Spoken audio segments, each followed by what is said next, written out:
Union budget 2026 പടിവാതിൽക്കലെത്തി നിൽക്കുകയാണ്.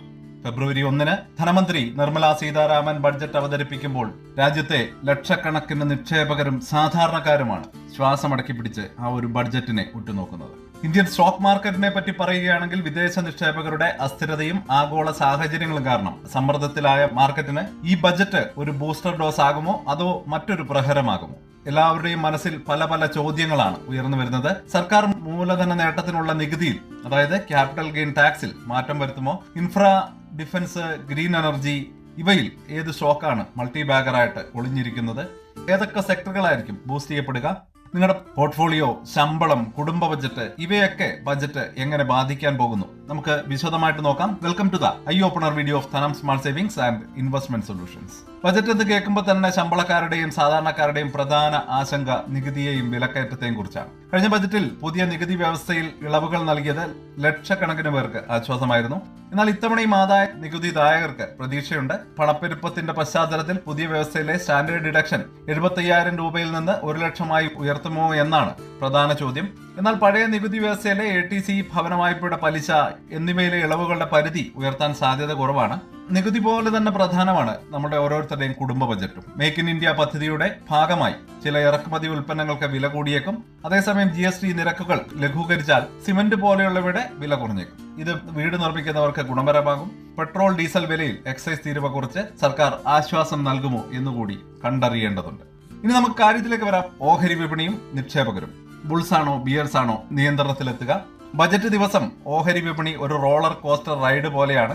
വിദേശ നിക്ഷേപകരുടെ അസ്ഥിരതയും ആഗോള സാഹചര്യങ്ങളും കാരണം സമ്മർദ്ദത്തിലുള്ള വിപണി ധനമന്ത്രിയുടെ വാക്കുകൾക്കായിട്ട് കാതോർത്തിരിക്കുകയാണ്. നിക്ഷേപകർ ഉറ്റുനോക്കുന്ന പ്രധാന കാര്യങ്ങൾ ഇവയാണ്. നിക്ഷേപകർക്കുള്ള നിയമപരമായിട്ടുള്ള മാറ്റങ്ങൾ മൂലധന നേട്ടത്തിനുള്ള നികുതി ഘടനയിൽ മാറ്റങ്ങൾ വരുത്തുമോ എന്നും ഏറ്റവും വലിയ ചോദ്യമായിട്ട് നമുക്ക് മുന്നിലുണ്ട്. ഓഹരികളിൽ നിന്നും മ്യൂച്വൽ ഫണ്ടുകളിൽ നിന്നും ലഭിക്കുന്ന ദീർഘകാല മൂലധന നേട്ടത്തിന്മേലുള്ള നികുതി കുറയ്ക്കുന്നത് വിപണിക്ക് വലിയ ഉണർവ് നൽകും. ഇതോടൊപ്പം സർക്കാരിന്റെ മൂലധന ചെലവ് വർദ്ധിപ്പിക്കുന്നതും വിപണിക്ക് അനുകൂലമാണ്. റോഡുകൾ, റെയിൽവേ, പ്രതിരോധം തുടങ്ങിയ മേഖലകളിൽ സർക്കാർ കൂടുതൽ പണം മുടക്കിയാൽ ആ മേഖലകളിലെ കമ്പനികളുടെ ഓഹരികൾക്ക് അത് കുതിപ്പിക്കുകയും ചെയ്യും. ഫോക്കസ് സെക്ടറുകൾ ഏതൊക്കെയാണെന്ന് നോക്കുകയാണെങ്കിൽ വിദഗ്ധർ ഇത്തവണയും പ്രധാനമായിട്ട് ശ്രദ്ധ നൽകുന്നത് defence, railway, green energy, electric വാഹനങ്ങൾ, ഇൻഫ്രാസ്ട്രക്ചർ തുടങ്ങിയ തന്ത്രപ്രധാന മേഖലകളിലാണ്. ഓപ്പറേഷൻ സിന്ദൂർ പോലെയുള്ള പദ്ധതികൾക്ക് ശേഷം പ്രതിരോധ മേഖലയിൽ നിക്ഷേപം വർദ്ധിപ്പിക്കാൻ സാധ്യതയുണ്ട്.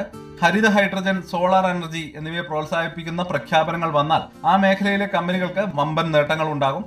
ഇൻഷുറൻസ് മേഖലയിലെ വിദേശ നിക്ഷേപ പരിധി 74% നിന്ന് 100% ഉയർത്താനുള്ള സാധ്യതയും ഇൻഷുറൻസ് ഓഹരികൾക്ക് ഗുണകരമായേക്കും. ഒരു സാധാരണ നിക്ഷേപകന്റെ പ്രതീക്ഷകൾ എന്തൊക്കെയാണ്? തീർച്ചയായിട്ടും വളരെ ഇമ്പോർട്ടന്റ് ആയിട്ടുള്ള പോയിന്റ് ആണ്.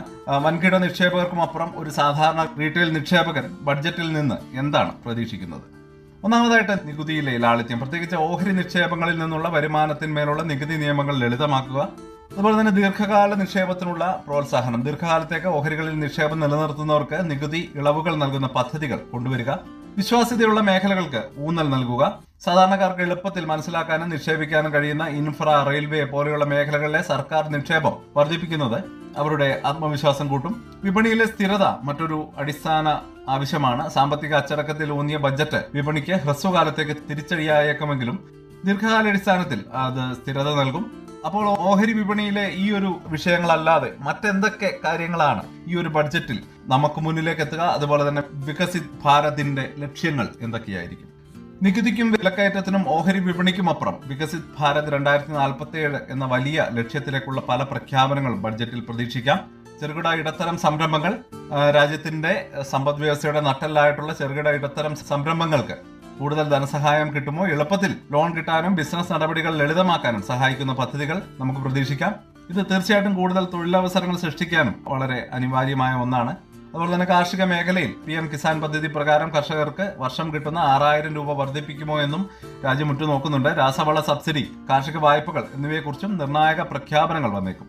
സ്ത്രീകൾക്കും യുവജനങ്ങൾക്കും പുതിയ നിക്ഷേപ പദ്ധതികളും സംരംഭകത്വ പ്രോത്സാഹനവും യുവജനങ്ങൾക്കുള്ള കഴിവുകളുടെ വികസനത്തിനായിട്ട് പുതിയ സ്കിൽ ഡെവലപ്മെന്റ് പദ്ധതികളും ബജറ്റിൽ ഇടം പിടിച്ചേക്കാം.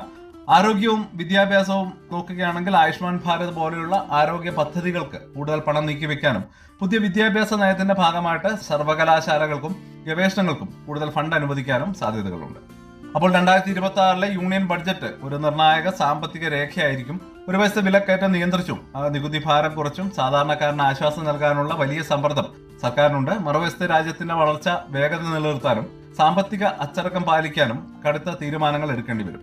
തീർച്ചയായിട്ടും ഇതൊരു ജനപ്രിയ ബഡ്ജറ്റ് ആയിരിക്കുമോ, അല്ലെങ്കിൽ ശമ്പളക്കാരന് ആശ്വാസം നൽകുമോ, അല്ലെങ്കിൽ നിക്ഷേപകർക്ക് ആത്മവിശ്വാസം പകരുമോ, എല്ലാവരെയും ഒരുപോലെ തൃപ്തിപ്പെടുത്താൻ ശ്രമിക്കുന്ന ഒരു സമ്മിശ്ര ബഡ്ജറ്റ് ആയിരിക്കുമോ?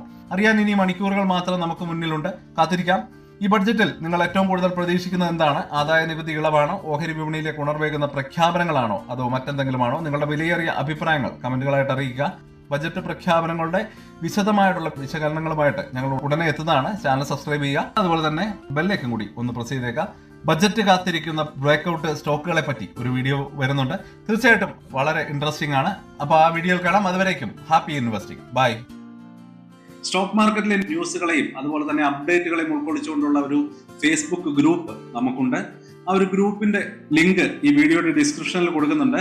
പ്രൈവറ്റ് ആയിട്ടുള്ള ഒരു ഗ്രൂപ്പാണ്. താല്പര്യമുള്ളവർക്ക് ആ ലിങ്കിൽ ക്ലിക്ക് ചെയ്തുകൊണ്ട് ഗ്രൂപ്പിൽ ജോയിൻ ചെയ്യാം. ഏറ്റവും ലേറ്റസ്റ്റ് ആയിട്ടുള്ള ന്യൂസുകൾ നമ്മൾ അതിൽ അപ്ഡേറ്റ് ചെയ്യുന്നുണ്ട്. വളരെ ഇൻഫോർമേറ്റീവ് ആയിരിക്കും. അപ്പോൾ ഇത്രയുമാണ് ഇന്നത്തെ വീഡിയോയിൽ ഉൾപ്പെടുത്തിയിരിക്കുന്നത്. പുതിയ ന്യൂസുകളുമായിട്ട് നാളെ വീണ്ടും വരാം.